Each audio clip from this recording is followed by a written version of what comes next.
पालमपुर गांव में गणेश नाम का एक आदमी रहता था। उसके परिवार में उसकी पत्नी माधुरी, 7 साल का बेटा मोनू और 6 साल की बेटी पिंकी रहती थी। गणेश एक किसान था जो अपने खेत में मटर की खेती करता था, जिसे बेचकर ही वो अपने परिवार का पेट पालता था। भले ही उसकी कमाई कुछ ज्यादा नहीं थी, लेकिन फिर भी वो गरीबी में भी खुश रहने वाला परिवार था। ऐसे ही एक रोज, बाबा मेरे स्कूल का बस्ता फट रहा है। माँ ने सिला भी था लेकिन वो फिर से फट गया। भैया का पुराना बस्ता था ना, वो शायद इसलिए। बाबा आप मुझे नया बैग दिला दो ना, स्कूल में सब बच्चे मेरा मजाक उड़ाते हैं।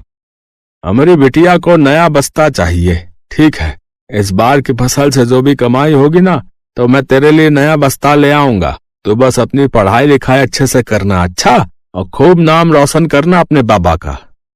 अच्छा बाबा, उसे नया बस्ता और मैं कब से नया बैट मांग रहा हूँ, उसका क्या? चुप कर नालायक, है वो पढ़ाई की चीज मांग रही है और तू बेफालतू के पैसे खर्च करवाना चाहता है। तुझसे छोटी है लेकिन अक्ल तुझसे ज्यादा है उसमें। हाँ अजी बस भी कीजिए, इनका तो यही चलता रहता है। आप इन्हें जल्दी से स्कूल छोड़ाइए, नहीं तो मौसम बिगड़ रहा है, कहीं बारिश ना आ जाए। हमारे पास छाता भी नहीं है। हाँ हाँ चलो बच्चों, जल्दी चलो। माधुरी, मैं इनको छोड़कर वहीं से खेत पर चला जाऊंगा। है तुम भी घर का काम निपटा कर चली आना खेत पर। इस बार मटर की फसल अच्छी हुई है। ऊपर वाले ने चाहा तो इस बार हम नया छाता और बस्ता जरूर खरीद पाएंगे। और नया बैट भी बाबा। अरे तू नहीं सुधरेगा, चल। गणेश दोनों को स्कूल छोड़कर वहीं से काम पर निकल गया। कुछ देर बाद माधुरी भी घर का काम निपटा कर खेत पर आ गई। फिर दोनों साथ में खेत पर काम करने लगे। दोनों पति पत्नी सारा दिन इसी तरह अपने खेत पर मेहनत करते। ऐसे ही कुछ दिन बीत गए। बस माधुरी, अब अपनी मटर की खेती तैयार हो गई है। कल ही हम ये सब मटर उतार लेंगे। ठीक कहा जी, चलिए अब घर चलते हैं। दोनों पति पत्नी घर लौट रहे थे कि तभी रास्ते में उन्हें उनका मकान मालिक घनश्याम मिल गया। क्यों भाई गणेश, कहाँ मुँह छुपाता फिर रहा भाई? है भूल गया या फिर से याद दिलाऊं? इस महीने का तेरा किराया अभी बकाया है। आप मुझे कुछ दिन की मोहलत और दे दीजिए मालिक, मैं जल्द ही आपके पैसे दे दूंगा। वो तो तुझे देना ही पड़ेंगे, नहीं तो धक्के मारकर तुझे तेरे परिवार के साथ घर से निकाल फेंकूंगा। नहीं नहीं मालिक, बस कुछ दिन की मोहलत और दे दीजिए। अरे रानी तू कह रही है तो कुछ दिन की मोहलत और दी जा। ये कहकर घनश्याम वहाँ से चला गया। दरअसल माधुरी दिखने में काफी सुंदर थी, इसलिए अक्सर गांव के कुछ लोगों की नीयत उसे देखकर बिगड़ जाती थी। मेरा बस चले तो इस गंजे के टाट पर अपनी चप्पल उठाकर मार दो। बिल्कुल भी तमीज नहीं है इसे औरत से बात करने की। जाने दीजिए ना, आप तो जानते ही हैं उनकी आदत। दोनों पति पत्नी घर आ गए। ऐसी शाम बीती और खाना खाकर वो सब नीचे चटाई बिछाकर सो गए, इस उम्मीद में कि कल से उनके दुख दूर हो जाएंगे। लेकिन किस्मत को तो कुछ और ही मंजूर था। अचानक से आधी रात को मौसम ने करवट ली और बादलों की तेज गड़गड़ाहट के साथ गांव में तेज बारिश और ओले पड़ने शुरू हो गए। और उस बारिश से उनकी मटर की सारी फसल खराब हो गई। बारिश थमने के साथ ही अगली सुबह वो खेतों पर भाग कर गए तो सब कुछ बर्बाद हो चुका था। गणेश अपने मटर की हालत देखकर खेत में ही फूट फूट कर रोने लगा।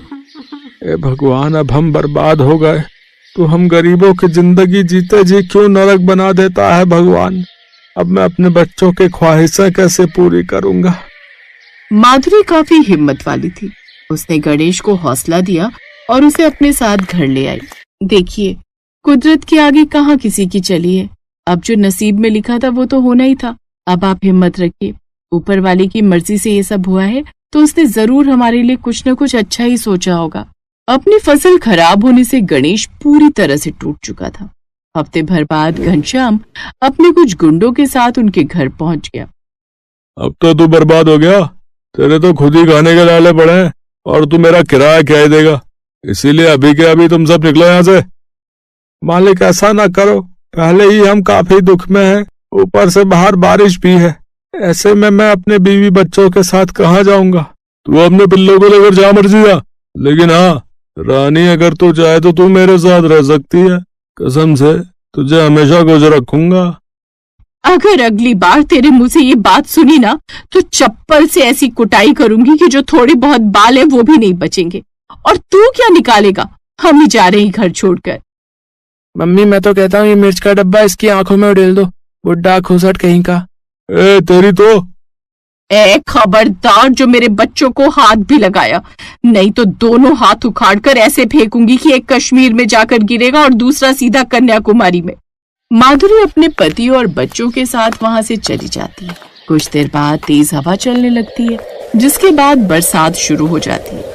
बारिश में भीगते हुए वो जंगल की तरफ चल पड़ते हैं, जहाँ एक गुफा उन्हें दिखाई देती है और वो उसी में रहने लगते हैं। बाहर जोरों की बारिश और पेट में भूख, जैसे तैसे वो वहीं पर सो जाते हैं। अगली सुबह बारिश थम जाती है। माँ भूख लगी है, कुछ खाने को दो ना। मैं अपने साथ थोड़ा आटा लाई थी जो घर में बचा हुआ था, इन्हीं की रोटी बनाकर मैं बच्चों को खिला देती हूँ। ठीक है माधुरी, मैं भी कुछ काम ढूंढ कर आता हूँ। शाम को गणेश खाली हाथ लौटता है। कहीं काम नहीं मिला माधुरी, मेरी तो कुछ समझ में नहीं आ रहा है कि बच्चों को क्या खिलाऊंगा। हम दोनों तो भूखे रह भी लेंगे, लेकिन ये दोनों नन्ही सी जान कैसे भूख बर्दाश्त कर पाएंगे। तभी माधुरी अपने गले में पड़ी चांदी की चेन निकाल कर गणेश को देती है। इसे देकर थोड़ा आटा ले आइए। लेकिन माधुरी ये तो तुम्हारी माँ की आखिरी निशानी थी ना। हाँ, लेकिन आज एक माँ को अपने बच्चों की खातिर इसे बेचना पड़ रहा है। अब ज्यादा मत सोचिए और जाइए। गणेश दुकान जाकर आटा और सामान ले आता है और माधुरी अपने खेत में जाती है, जहाँ कुछ मटर की फसल टूट कर पड़ी हुई थी। उन मटर को वो अपने साथ ले आती है, जिसके बाद वो उन दानों को तेल में तल लेती है। फिर मसाला बनाकर उन तले हुए मटर को उसमें डाल लेती है और कुछ ही देर में तले हुए मटर की सब्जी बनकर तैयार हो जाती है। फिर सबको खाने को परोसती है। जैसे ही वो सभी पहला निवाला मुंह में डालते हैं तो एक दूसरे की शक्ल देखने लगते हैं। क्या हुआ, सब्जी अच्छी नहीं बनी क्या? मम्मी अच्छी नहीं, बहुत अच्छी बनी है। सच में माधुरी, इतनी अच्छी सब्जी हमने आज तक नहीं खाई। हमने क्या, किसी ने भी नहीं खाई होगी। तुमने ये कहाँ से सीखी? सच कहूँ तो सीखी नहीं, कल अपने खेत पर गई थी, वहीं से बचे खुचे मटर उठा लाई और धूप में सुखाकर उन्हें तलकर बना डाला। लेकिन ये सचमुच में कमाल के बने हैं। अगर तुम इसी का ठेला लगाकर बेचो तो तुम खूब पैसे कमाओगी। सच तो सोचना क्या, आज से ही बल्कि अभी से ही शुरू करते हैं। सब्जी अभी भी काफी बची है, मैं साथ में थोड़ी पूड़ी लगा देती हूँ। आप पतीले में ये सब्जी, डब्बे में पूड़ी और मैं थोड़े पत्ते की प्लेट और कटोरी बना देती हूँ, आप उन्हीं में देते जाइएगा। अब एक काम करते हैं, दोनों साथ में चलते हैं। तैयारी करने के बाद दोनों बाजार चले गए। तली हुई मटर की सब्जी और पूरी खा लो। है? तली हुई मटर की सब्जी? भाई ये तो पहली बार सुना। भैया कितने की प्लेट दी भाई साहब? जी सिर्फ 30 रुपए। अच्छा लगा दो फिर। माधुरी जल्दी से उसे एक प्लेट लगा कर देती है और सच में माधुरी की तली हुई मटर की सब्जी कमाल कर गई। लोगों को वो पसंद आई और अब और प्लेट की डिमांड आने लगी। क्या कमाल की सब्जी है भाई साहब, कल मैं मंदिर के बाहर भंडारा करवा रहा हूँ और मैं चाहता हूँ कि आप पूरी के साथ ऐसी ही तली हुई मटर की सब्जी पूरी के साथ बनाओ। एडवांस के तौर पर ये रहे ये 30,000। पहले ही दिन उन्हें बड़ा ऑर्डर मिल गया। दोनों बड़े खुश हुए। अगले दिन माधुरी ने भंडारे के लिए वैसी ही सब्जी पूरी के साथ तैयार कर दी। भंडारे में भी सबको उनके बनाए हुए तली मटर की सब्जी और पूरी पसंद आई। अब उन्होंने खुद का ठेला खरीद कर उसमें बनाकर बेचने लगे। अब इसी तरह और भी कई ऑर्डर उनके पास आने लगे और उन्होंने खूब पैसे कमाने शुरू कर दिए। साथ ही गणेश ने अपने खेत पर ही फिर से मटर उगाने शुरू कर दिए और उन्हीं मटर को तलकर वो उसकी सब्जी बनाने लगे, जिससे उन्हें खूब मुनाफा होने लगा। अब उनके पास सब कुछ था, खुद का घर, पिंकी के लिए नया बस्ता, मोनू का नया बैट और सबका अपना अपना एक छाता। मोहन अपने आलू के ठेले को लेकर बाजार गया होता है। उसे सुबह से शाम हो जाती है, लेकिन उसका एक भी आलू नहीं बिकता। फिर शाम को अचानक मौसम करवट लेता है। बादलों की तेज गड़गड़ाहट होने लगती है और फिर अचानक से तेज बारिश आ जाती है। हे भगवान, एक तो वैसे ही सुबह से एक भी आलू नहीं बिका, ऊपर से मेरे सारे आलू बारिश में भीगकर खराब हो गए। अब मैं क्या ही बेचूंगा। मोहन तेज बारिश में भीगता हुआ परेशान होकर घर की तरफ आ ही रहा था कि तभी सड़क पर बने एक गड्ढे में उसका पैर फंस जाता है और उसके पैर में मोच आ जाती है। मोहन अब उसी हाल में जैसे तैसे अपने ठेले के साथ घर पहुंचता है, लेकिन उसके पैरों से काफी खून निकल रहा होता है। उसकी पत्नी रेखा और 8 साल का बेटा मोंटू और 5 साल की बेटी रिया उसे ऐसे देखते हैं तो वो घबरा जाते हैं। अरे ये क्या हो गया आपको? ये चोट कैसे लगी? बस यूं समझ लो रेखा, जब जिंदगी खराब चल रही हो ना तो कुछ भी अच्छा नहीं होता। ये भी उसी का ही एक नतीजा है। कोई बात नहीं, आप कपड़े बदल लीजिए, फिर मैं दबा कर आपकी पट्टी कर देती हूँ। अब मोहन बेड रेस्ट पर ही रहता है। पहले तो जैसे तैसे घर का खर्चा चल जाता था, लेकिन धीरे धीरे बचत खत्म होने लगी और अब नौबत यहाँ तक आ गई कि घर में राशन भी नहीं रहा। उन्होंने सुबह से कुछ नहीं खाया था। दोनों बच्चे भी उदास बैठे थे। उनको उदास देख रेखा ने उनसे पूछा, क्या हुआ बच्चों, तुम्हारा चेहरा क्यों लटका हुआ है? माँ, बाबा बाहर काम पर नहीं जा सकते और घर में खाने के लिए भी कुछ नहीं है, लेकिन मैं क्या करूँ अपनी इस भूख का, ये है कि बार बार लगी जाती है। लेकिन कोई बात नहीं माँ, आप उदास मत हो, हम पानी पीकर ही गुजारा कर लेंगे। ये सुनकर रेखा की आंखों में आंसू आ जाते हैं। फिर वो हर जगह काम मांगने जाती है, लेकिन उसे कहीं भी काम नहीं मिलता। वो उदास होकर घर लौट आती है। अपने परिवार की लाचारी देख बिस्तर पर पड़ा मोहन कहता है, मुझे माफ करना बच्चों, रेखा अपनी इस चोट के कारण मैं काम पर नहीं जा पा रहा और मेरे कारण तुम सबको भूखा ही रहना पड़ रहा है। न जाने मुझे ठीक होने में कितने दिन लगेंगे, लेकिन मुझे तो डर है कहीं घर में रखे ये सारे आलू खराब न हो जाएं। अपने पति की बात सुनकर रेखा को एक विचार आता है, अगर आलू बाजार में जाकर बेचूं तो भी हमारी इतनी आमदनी नहीं होगी, और अगर ये बारिश में खराब हो गए तो हमारा काफी नुकसान होगा। इसलिए मैं सोच रही थी, अब क्यों ना हम इस आलू के समोसे बनाकर बेचें। आप तो जानते ही हैं बच्चों को मेरे हाथ के चटपटे समोसे कितने पसंद है। आप ठीक कहती हो माँ। आपको पता है, हमारे स्कूल के गेट के पास एक अंकल समोसे कचौड़ी बनाकर बेचते हैं। हमारे स्कूल के सभी टीचर्स और बच्चे उससे खरीदकर खाते हैं। एक बार रौनक ने मुझे भी दिलवाया था, लेकिन उसका स्वाद बहुत ही बेकार था। आपके चटपटे समोसे के आगे तो वो सब फेल है। हाँ माँ, अगर आप भी समोसे बनाकर बेचो ना तो आपको खूब मुनाफा होगा। बच्चे कह तो ठीक रहे हैं, तुम्हारे हाथों के चटपटे समोसे तो सचमुच बड़े ही बेहतरीन होते हैं।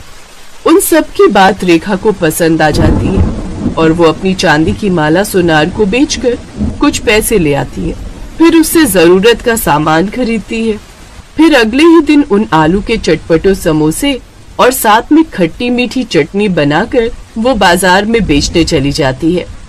चटपटे समोसे, करारे करारे समोसे ले लो, आइए आइए, और इस बारिश के मौसम में गर्मा गर्म चटपटे समोसे खट्टी मीठी चटनी के साथ खाइए। बहन जी, समोसा लगाना, और हाँ चटनी ज्यादा रखना है। वैसे कितने का एक समोसा? समोसा नहीं भाई साहब, बल्कि चटपटा समोसा कहिए, वो भी सिर्फ 10 रुपए में एक। ठीक है, फिर 2 समोसे लगा दो। रेखा जल्दी से उसके लिए चटपटे समोसे लगाती है, जिसे खाते ही ग्राहक बहुत खुश होता है और वो उसकी खूब तारीफ करता है। वाह बहन जी, क्या स्वादिष्ट समोसे बनाए हैं। आहा, मजा ही आ गया इस बारिश के मौसम में ऐसे समोसे खाकर। ऐसा करो, 8 समोसे पैक कर दो, घर पर सबके लिए लेकर जाऊंगा, सब बहुत खुश होंगे। आहा। जी अच्छी बात है। उस ग्राहक की ये बात आसपास के लोग सुन लेते हैं और वो सब उसके ठेले पर आते हैं और उसके समोसे खरीदते हैं। पहले ही दिन उसके सारे समोसे बिक जाते हैं। ये देख रेखा बहुत खुश होती है और वो खुशी खुशी शाम को घर चली जाती है। उस रोज वो रात को बड़े दिनों बाद सबके लिए खाने में पनीर की सब्जी बनाती है। अब ये सिलसिला हर रोज चलता है। वो रोज समोसे बनाती और बाजार में ले जाकर बेचती। ऐसे ही एक रोज वो बाजार में ठेला लगाकर खड़ी होती है कि तभी मौसम करवट लेता है। उस रोज रिया भी उसके साथ ठेले पर आई हुई होती है। हे भगवान, लगता है बहुत जोरों की बारिश शुरू होने वाली है। रिया बेटी, ठेले के नीचे त्रिपाल है, जल्दी से देना मुझे। हाँ माँ, अभी देती हूँ। रेखा जैसे ही वो त्रिपाल बांधती है वैसे ही जोरों की बारिश शुरू हो जाती है। माँ, बादलों की गड़गड़ाहट से मुझे डर लग रहा है। देखो ना, बिजली भी कितनी जोरों की कड़क रही है। फिर बारिश और भी तेज और टेढ़ी होने लगती है, जिसके चलते अब त्रिपाल भी बारिश रोक नहीं पाता, जिसकी वजह से सारा पानी उनके समोसों पर आ गिरता है और सारे समोसे खराब हो जाते हैं। उस रोज उनकी बिल्कुल भी बिक्री नहीं होती, ऊपर से उनके सारे समोसे भी खराब हो गए। परेशान होकर रेखा घर आती है, लेकिन अगले दिन से वो अच्छे से अपने ठेले को सफेद पिन्नी बांध देती है और बाजार में समोसे बेचने निकल पड़ती है। हे भगवान, कल तो मेरा नुकसान हो गया, लेकिन आज मेरा कोई नुकसान ना हो। लेकिन तभी अचानक तेज आंधी तूफान आता है और एक बड़ा सा पेड़ आकर उसके ठेले पर गिर जाता है, जिससे उनका सारा ठेला टूट जाता है। हे भगवान, तूने हम गरीबों के नसीब में ना जाने कितने दुख लिखे। अब तो मेरा ठेला भी नहीं रहा, अब मैं अपने समोसे कैसे बेचूंगी। अगले कुछ दिन तक रेखा अब घर पर ही रहती है, लेकिन फिर एक रोज उसे एक आदमी की आवाज आती है जो सर पर टोकरी लाद कर गली गली जामुन बेच रहा था। ये देख रेखा को एक विचार आता है और वो सर पर टोकरी लाद कर समोसे बेचने निकल पड़ती है और ऊपर से बड़ी पिन्नी से उस टोकरी को ढक लेती है। बाहर तेज बारिश शुरू होने वाली थी, लेकिन अपने परिवार का पेट पालने के लिए रेखा सर पर टोकरी उठाए बारिश में समोसे बेचने निकल पड़ती है। मोंटी भी उसके साथ काम पर जाने की जिद करता है। वो भी अपनी माँ के साथ चल पड़ता है। बारिश में गली गली घूम घूम कर वो चटपटे समोसे बेचते हैं। टोकरी को तो उन्होंने पन्नी से ढका हुआ था, इसलिए समोसे तो खराब नहीं हुए, लेकिन बारिश में भीगने के कारण मोंटी की तबीयत खराब हो जाती है और वो छींके मारने लगता है। अरे मोंटी, तेरी तो तबीयत खराब हो रही है। ऐसा कर, बारिश के मौसम में तुम काम पर मत आया करो, बेकार में तुम्हारी तबीयत खराब हो जाएगी। फिर वो दोनों घूमते घूमते रेलवे स्टेशन के पास पहुंच जाते हैं, जहां काफी लोगों की भीड़ होती है। अरे, यहाँ तो कितने सारे लोग ट्रेन के इंतजार में बैठे हैं। अब से मैं यही प्लेटफॉर्म पर आकर ही समोसे बेचूंगी। अगले दिन रेखा सड़कों पर घूमने की जगह प्लेटफॉर्म पर जाकर चटपटे समोसे बेचती है, जहां कुछ ही देर में लोगों की भीड़ उसके पास लग जाती है और लोगों को उसके समोसे काफी पसंद आते हैं और अब उसकी काफी अच्छी कमाई होने लगती है। बहन जी, आपके चटपटे समोसे तो सचमुच बहुत लाजवाब है। अब मुझे 2 समोसे और चटनी और देना जरा। अब रेखा फिर से अच्छे पैसे कमाने लगी, लेकिन अब वो साथ साथ बचत भी करने लगी। लेकिन उसका काम अच्छा चलने के कारण आसपास के फेरी वालों की बिक्री कम हो गई। अब चंदू समोसे वाले से कोई भी समोसे नहीं लेता। जब से इस औरत ने अपने चटपटे समोसे बेचने शुरू किए हैं, मेरी आमदनी काफी कम हो गई है। अब तो एक ही आइडिया है, इसको अपने साथ काम में लगा लूं। मेहनत होगी सारी इसकी और कमाई करूंगा मैं। इसी विचार के साथ वो रेखा के पास ये प्रस्ताव लेकर जाता है, लेकिन वो उसे इसके लिए मना कर देती है। रेखा के इनकार करने पर चंदू अपने आदमी को नकली पुलिस वाला बनाकर उनके पास भेजता है।